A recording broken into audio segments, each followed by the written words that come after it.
We are live. So how about y'all? Come on in the room.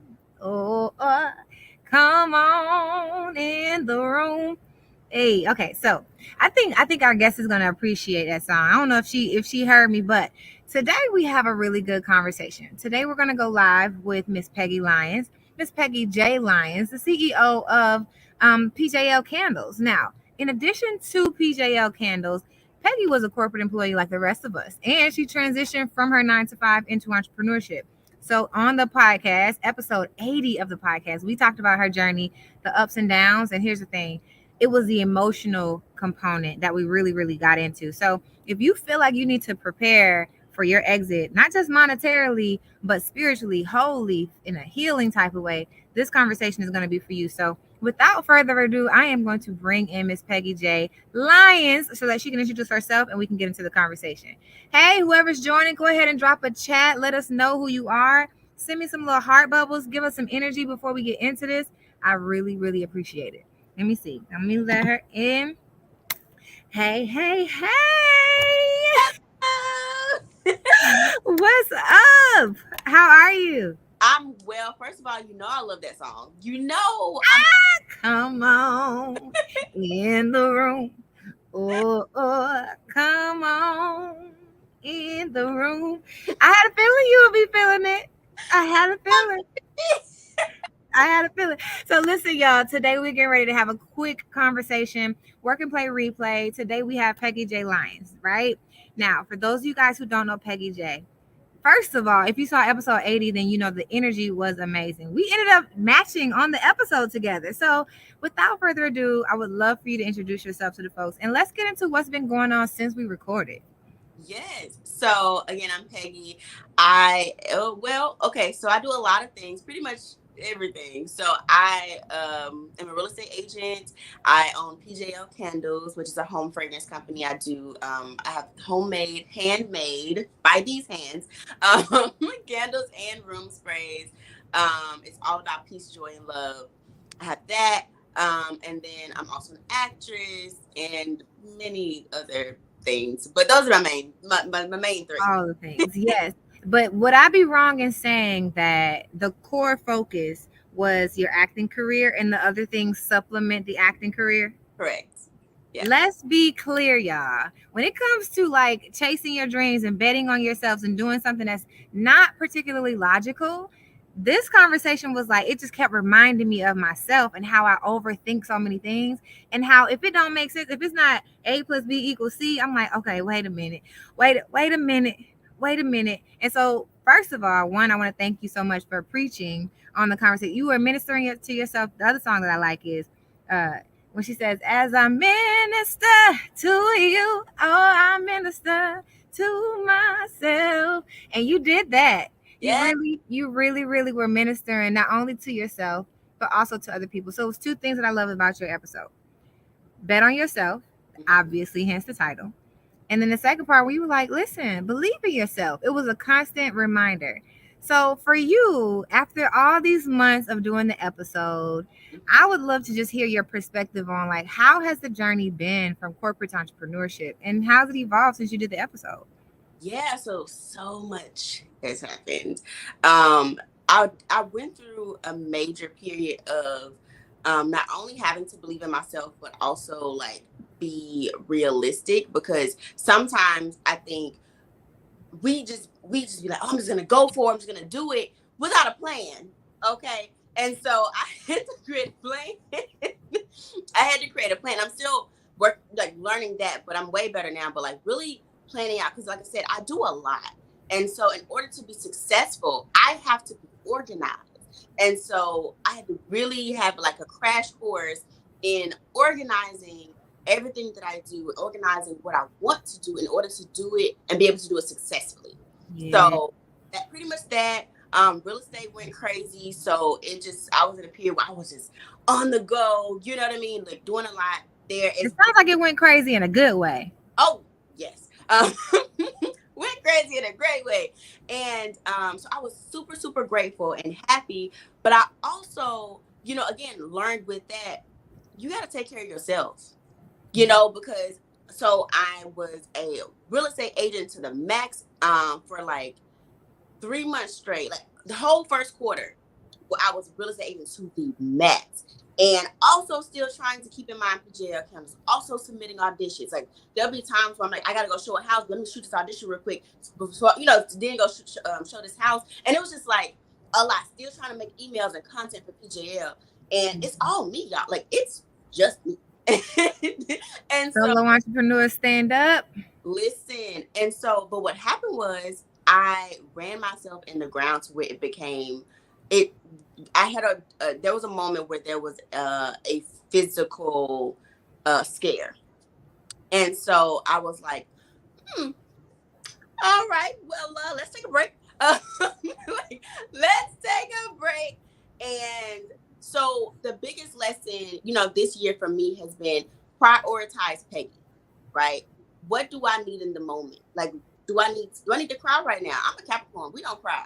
We don't show emotion. We don't do it. But like, and then also as an entrepreneur, we don't have time for that, right? Like we don't think that we have time to stop and feel, because I got to go do this. I got to drop off this order. I got to reply to this client or whatever, and we don't take time for ourselves. But we still matter. Like the money is gonna come, right? The opportunities are gonna come. Everything we want, it's coming. We gotta believe it, right? But we can't walk in fear, and we can't walk with the scarcity mindset that if I don't do it right now, it's not gonna happen. Come on now. Come on. Listen, first of all, I love your transparency, because given the fact that, people in today's world, we glamorize entrepreneurship, right? And I can't lie and say that if I don't feel like coming on live, or if I don't feel like I'm my best, I don't oftentimes come on live, whether it's Facebook Live, Instagram. I might not even want to post a picture. But that then creates this facade where like you guys see more smiles than cries, right? And the transparency that Peggy is sharing is honestly and truly a lot of entrepreneurs' journey, right? The other thing that I want to focus on, it's just coming up right now, like all the things that Peggy likes, right? And I think that there's a myriad of things, but I want to start with self-care. Because what it sounds like is maybe you had one idea of what self-care meant. Then you also have the candle business. So somewhere in that, I'm sure you knew intellectually or cerebrally, self-care is important. But like, how do you particularly like embed self-care into your regular routine? So it's finding things that I like to do that have nothing to do with business. Right? Like I love acting and I love film, but it's also hard for me to watch film or TV without critiquing it and thinking about, oh, how this was shot. Even though it's fun, it's still, my mind is working, even with candles, things like that. So like what I have to do is find things like hiking. I love to hike.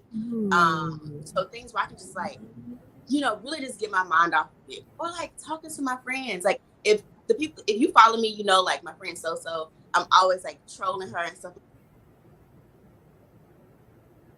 But I'm always trolling her and stuff like that. And like, so like just having fun with my friends, or like cooking. So things that I love to do, I'm going on a podcast that has nothing to do with business. So, or like a YouTube video that has nothing to do with business, and just taking time for me. Shower time. I take a little longer in the shower, but I got my scrubs, I got my special soaps. Okay, I gotta make sure I smell good. Yes. Little things, and just really like adding whatever luxury I can to my life. And when I say luxury, it doesn't have to be expensive. Yes. It's simple. So what I'll do is I'll take a room spray, like one of my room sprays, right? I'll spray my bed before I get in the bed, before I shower. So I spray my bed, I go in the shower, I come out the shower, I'm smelling good, and my bed smelling good. So I get in there, and it's a whole experience, right? But like those little things, like that, it's like I said, it doesn't have to be expensive. But those little things to like enhance your life experience. So things like that. That's my self-care practice. I love it. I love it 100%.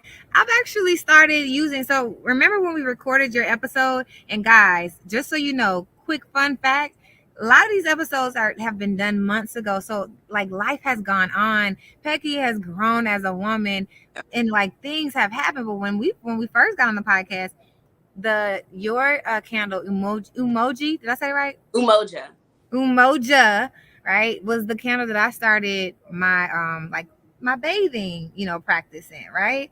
So I like to like go to take a bath and put the candle on, right? And that was one of the things that even my coach was helping me like learn how to do, right? So she was telling me about like the value of water and how like the healing properties of water, and then even being able to like use candles and natural oils and stuff. That was actually not necessarily a thing before I learned about like truly embedding self care. I think before, for a long time, I thought I was a machine. I'll be honest with you.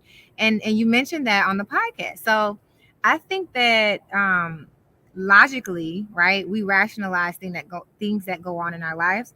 But if you were talking to the old Peggy or somebody who is extremely logical, like before they know about self care, before they start thinking about taking taking time for self, how has that transition been like? And do you feel like you're still in the process of transforming that logic and being more fluid, or like how has that process been with you like letting go of the logic all the time? It's just being more intentional, right? Mhm. Like, I'm way more intentional now. I think having that scare, it was like, okay, like, all right, Lord, I hear you. Okay, okay, okay. Like, okay, I get it.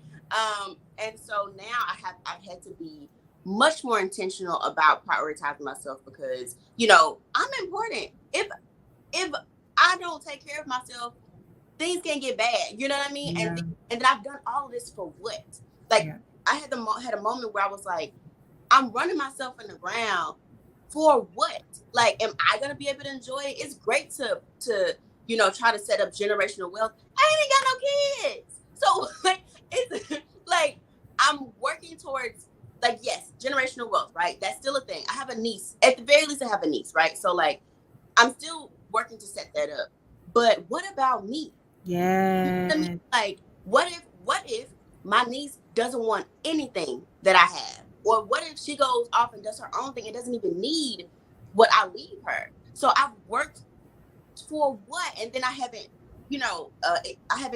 taken in the time. I haven't enjoyed the time and during the process. I have to I'm I'm at the end of my 20s, right? And the most thing that, or the biggest thing that I can think of that I've done during my 20s is work.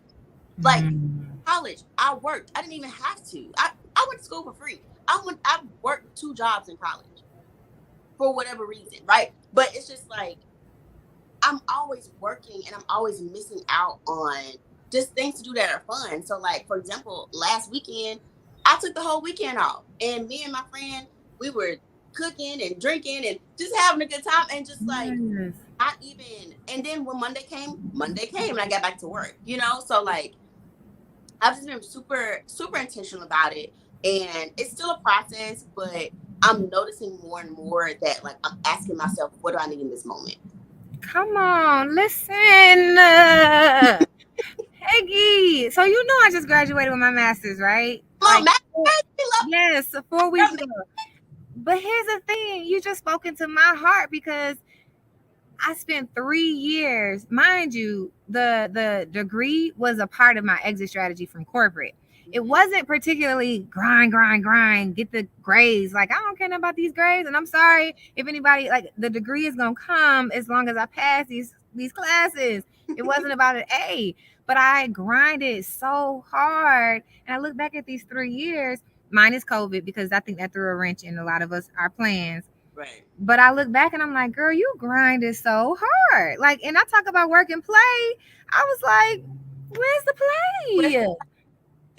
Girl. And so shout out to Miss Cat. She said permission to be amazing is granted. Because like when you said, like, listen, it's about me sometimes. I resonate with that. The Mhm. second thing, as you were talking, I was thinking about how a lot of professionals, especially in corporate, they're like, no, I want to leave a legacy. Like, I can't leave this job to my kids. And it's like, that's true, right? But is that enough motivation when you quit your job and you're sitting on the couch and you just don't feel it? It's like we got to stop lying to ourselves, right? It's like, I don't got no kids. So generational wealth is a byproduct of me grinding. It's not particularly like the first and foremost thing that's on my mind. Let's be honest, right? Because a lot of people say like I want to quit my job for legacy and generational wealth. But what about right now? And that's what everything that you're reminding me of right now is like, what about right now? Yeah. Yeah. I think a lot of times we move as if we know we have so much time. Right? Mm-hmm. God willing, we got, 100 more years, but we don't know. And Yeah. so, understanding that we have to live every day to the fullest and don't forget about ourselves, right? No, I don't have kids, but for people who do have kids, I can understand, like my sister. So like I see how you put your kid first. Yeah. And I understand that, but don't forget about you, right? Mhm. You can't pour from an empty cup. It's like a waterfall, right? As you fill your cup up, you fill your children's cup up, you fill right their children up, and like I'm definitely sympathetic and empathetic to people who have children and understand that you know when you're planning like transitions, you have to think about another mouths to Right. feed. Let's and even if you're married, right? But I think that doesn't negate. And I'm learning that as I have more clients who even have children, like I'm learning that there is a level of grace that comes with that, but there's a level of reality of like you got to take care of yourself first.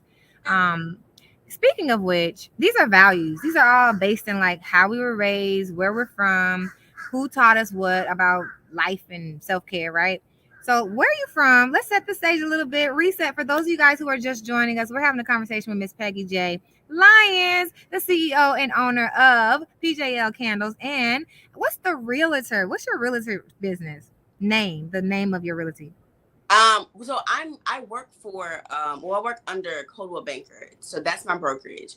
I don't necessarily I'm just Peggy, the realtor. Peggy, I'm just Peggy Lyons, a real estate agent. So I don't necessarily. And the super famous actress. Let's speak it to existence. Okay.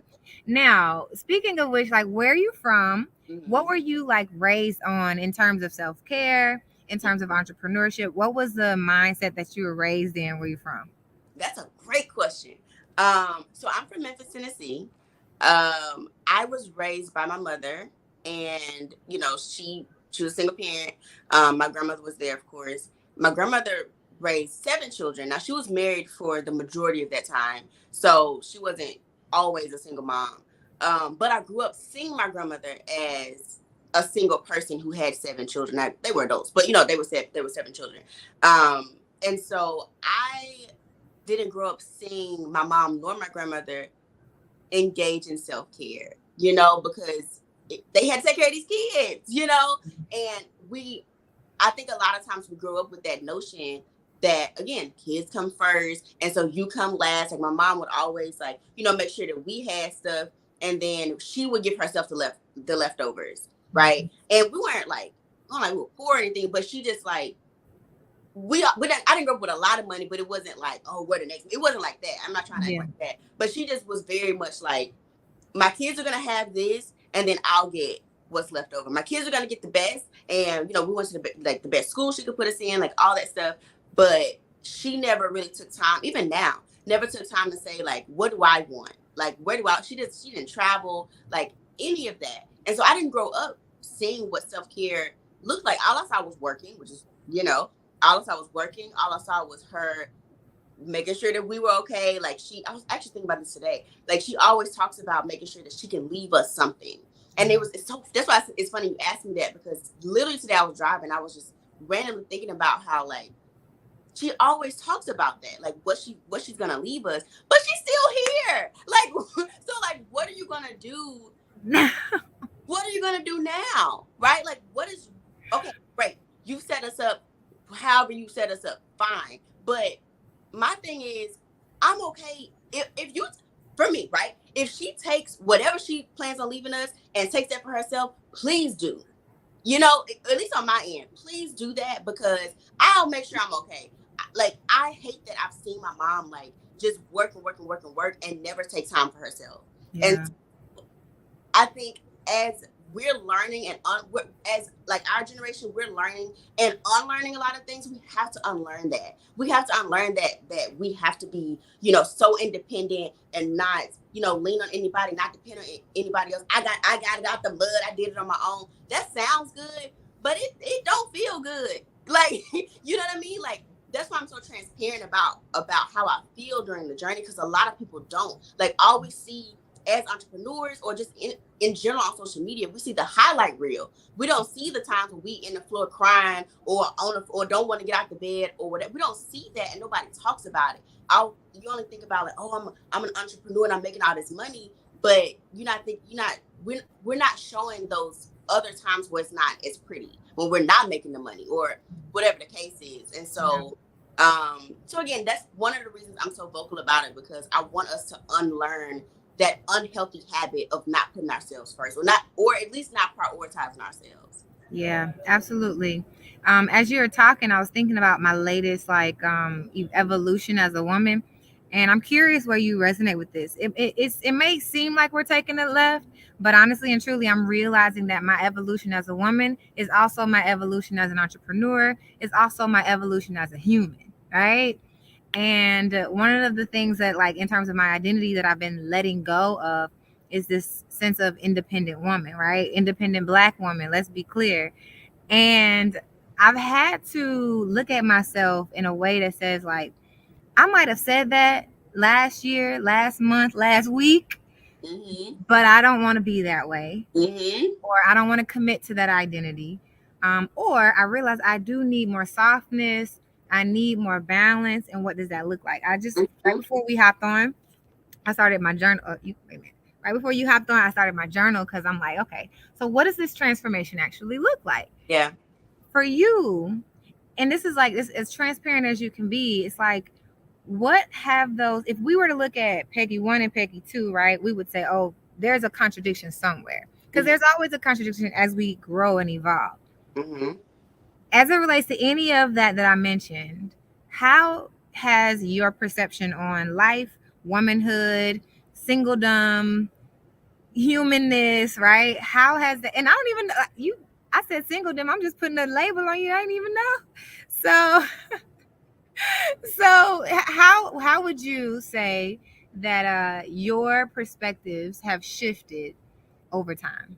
Okay, so first of all, I'm very single. very, very, very single. So just so y'all know, let's be clear. I wanted to put that out there if she wanted to. Okay. Just want to throw it out there. So I wholeheartedly agree with you in having that notion of, or having that feeling of strong, independent Black woman, right? And that's always been, we've kind of championed that as if it's a compliment. And for me, no, please, no, do not. Like, I actually get agitated when someone is like, oh, Peggie, you're so strong. Please don't call me strong. Because we're strong and independent because we have to be, not because we want to be. We want to be soft. We want to be submissive. We want to be, super feminine. But one way or another, we're taught that we have to be independent. We have to be a little more masculine. We have to be a little more hard and aggressive. And that's not the life for me. It's just not anymore, right? And I'm still transitioning out of that. One thing I love is it's so funny, but having so many male friends has actually helped me be softer, because Stanley, so I was talking to Stanley and I was like, Stanley, I want to be soft. Like, I really want to work on being softer. And so he will hold me accountable and be like, Peggie, that's not, like, if I say something or if I'm doing something, he's like, that's not, allow people to help you. And even as it relates to friendships and relationships, for example, one time I think I was sick or something. And I was telling him, I was like, I'm just tired of being single, because I didn't have nobody to call and bring me something from the store, bring me some soup or something like that. And he was like, why didn't you just call me? And I was like, but you're not my dude. Like, that's something a guy, like my man should do. He's like, no, like, that's something a friend would do. And so that has really shifted my perspective in how I view my friendships and how I lean on it's okay to lean on your friends. I think a lot of times we put these labels and like certain things we can do, like we can only ask a man for. Ask your friends. Like, that's what they're there for. Like, they don't mind, like your friends don't mind helping you and being there for you. And so as I'm learning to like lean on people and be more dependent and trust people, it's helping me in my softness, Yeah. not always having to put, okay, I gotta put this on my back. All right, I gotta put this on my back. You don't have to put it all on your back. Just try somebody. Like Yeah. there's a song that says that God said, try me and see. Try God, right? And God will put people in your path that will help you. God will literally put, you have to allow them to. And You gotta so let go. yeah. Did we just say let go together?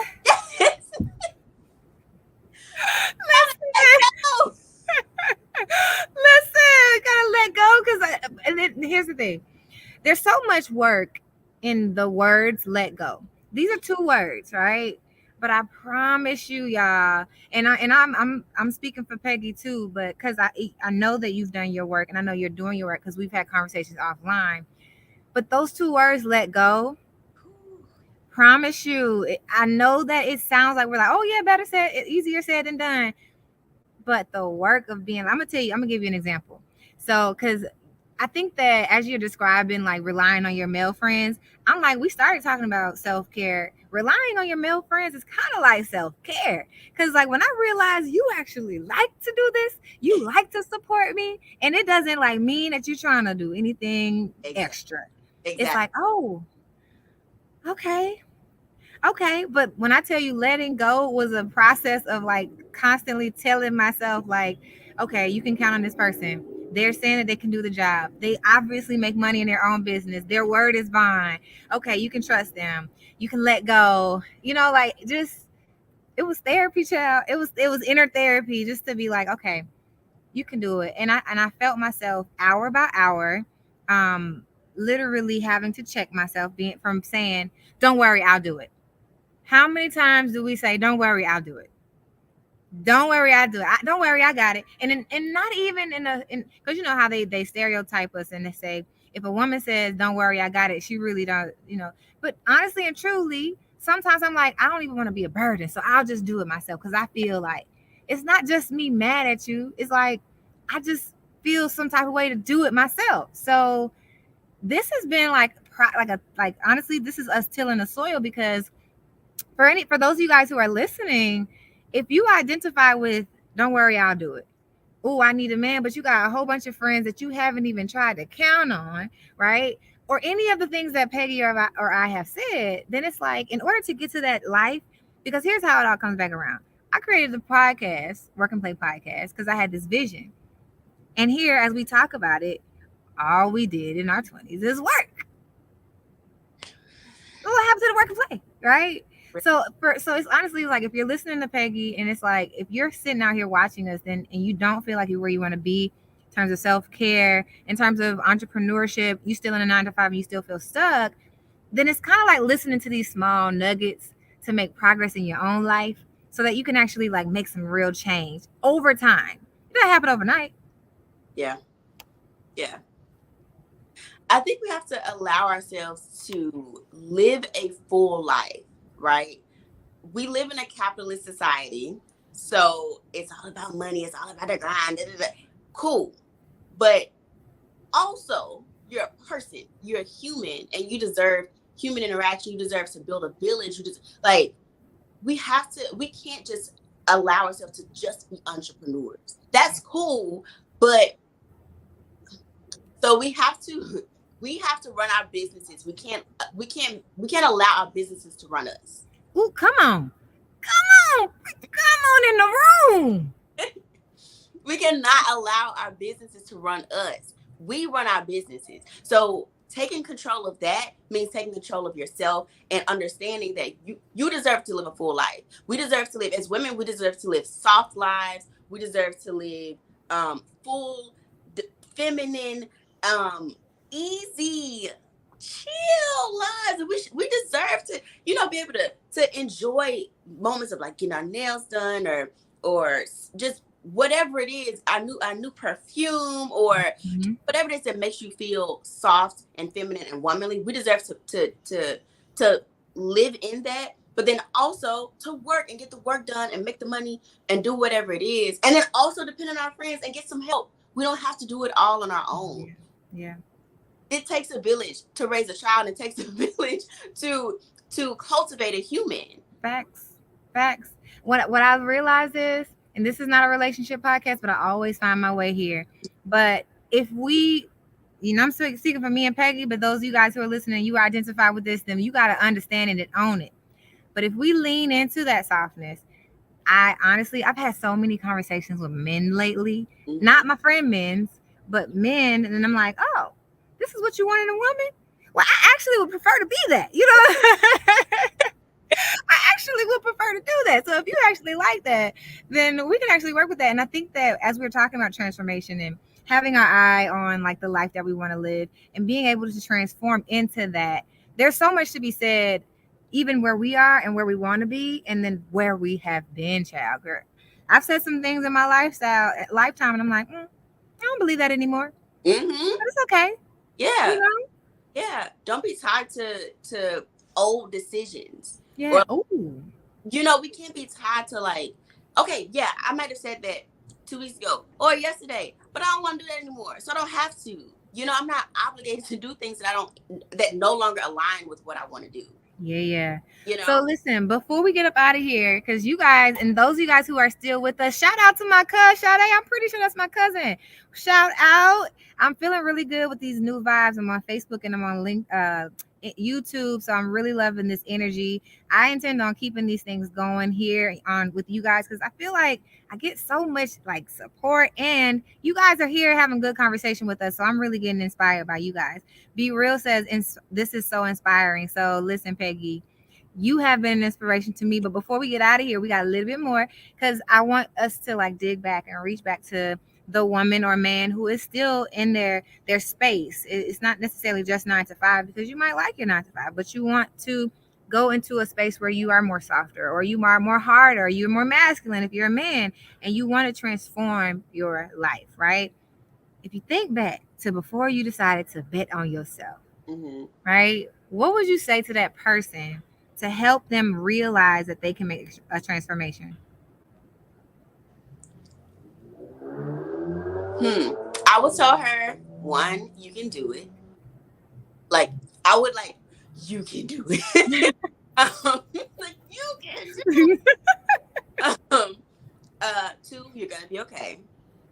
And 3, you deserve more. I was in a time where I was accepting a lot less than I deserved because I didn't know what I deserved, right? I never seen it. So I was accepting a lot of like, I think a lot of us find comfort in mediocrity because it's easy. Being mediocre is easy. And I don't mean mediocre in a negative way, but just in a very content, kind of just easy going. Yeah. I knew I had a lot of drive. I knew I had a lot of ambition, but I was allowing certain things in my life to keep me from moving forward because I was afraid of who might think what or who might what, and like, again, wasn't prioritizing myself. So I would really tell her, you deserve more. You're going to be okay. Don't, like, it's so, because it's scary. It's so scary to get out of your comfort zone. Like, but the thing is, there's no growth in your comfort zone. So either you're going to be scared and doing something that's uncomfortable, but also that's going to get you to where you want to go, or content and living a okay life that you okay with, right? Like, you have to, it's up to you to make that decision. Yeah. But for me, it was, one thing my therapist said was, one of the things that makes it so scary to succeed, like success is scary, right? One of the things that makes it so scary is because the higher you go, the farther you have to fall. Mm-hmm. And so the more we accomplish, sometimes it can feel like the more we have to lose. And so sometimes we kind of hinder ourselves with self-sabotage because it's like, I don't want to, but it's going to be okay. Okay. And you can do it. So that's what I would tell myself. Come on, you can do it with the words. Shout out to Ayana in the chat. She said, "Go Peggy."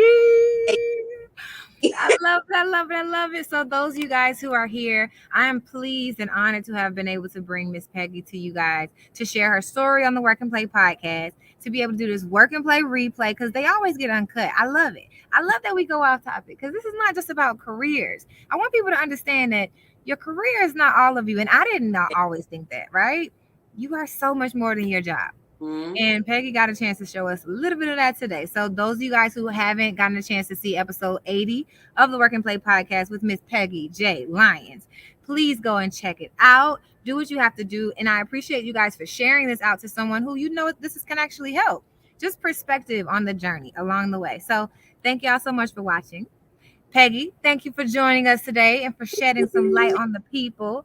And we are out of here. You got any final words? If you're single, and a bachelor, also single, preferably no kids, living in your passion, preferably in Atlanta, hit me up, DM me. Very single, very much, nothing going on here. So, hit me up. Let's go. Hit me up. On a side note, so we're going to do a little bit of both personal and business. Because on a side note, if you guys are interested in contacting Peggy, I'm going to have all the information in the description, as well as PJL candles. So before we get out of here, we do have a special treat for you guys. We have a discount. And what is it? 15% off? Yes, 15% off. Use code REL. PJL. Oh. PJLcandles.com. You get 15% off your whole order.